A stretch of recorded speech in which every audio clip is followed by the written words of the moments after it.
pleasure to be here with all of you. Thanks for the invitation.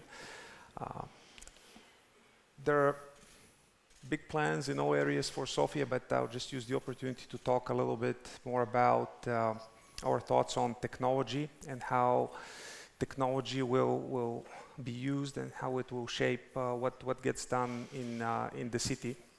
Obviously, AI is a very big topic all across the world, and its implications on the job market in terms of how we can use it to drive the economy, in terms of how we can use it in our decision making. And Sofia is no different in terms of that we're thinking in terms of how to use it in the area of sustainability, water management, waste management, going green, in terms of urban mobility and what can be done to optimize the transport networks, in terms of security, how we can have a safer city.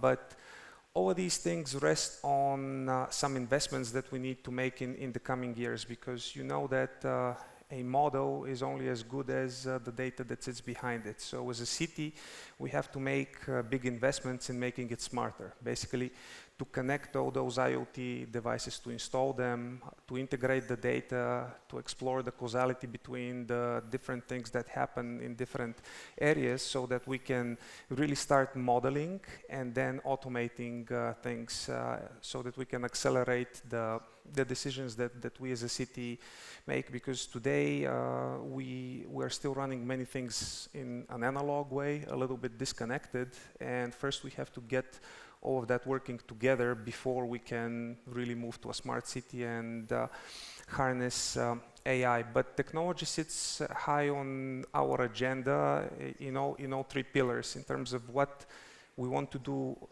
for citizens to cut the distance, so that we because you know that the more data points you have, IoT devices are one thing, citizens are another. So if you cut the connection to cut the distance to 1 point something people that can use an app on their phone to talk to the municipality, to report on issues, to consume all the services, we get into the loop of really leveraging them to improve our city. And this is a very big priority for us, on which we plan to deliver the first results by the end of the year, by rolling out a mobile app which continuously adds most of the services that you as a citizen expect. And most importantly, it allows you to interact in terms of ideas, in terms of problems, where they are, and to cluster that with the feedback of other people, so that it really starts getting its way in decision making, which is one of the challenges that we face, that we make decisions, but they're mostly based on gut. We don't have data, and we don't make decisions on data. So this is not really weaved into the way of how the municipality operates, which leads us to the second pillar in terms of the digitization and innovation efforts within the municipality, and how we plan to improve the internal processes. And the third one, which is very important, is what we plan to do for business, because it's an integral part of the economy, of the innovation cycle, removing all the administrative barriers, adding things like electronic construction permits, which will help us climb in the doing business rankings, and many other things which tie citizens with business, with the municipality in a continuous loop, and then we start adding all the other systems, so that we become a real-time organization that is capable of executing really fast on new ideas and on solving the nascent challenges of our city.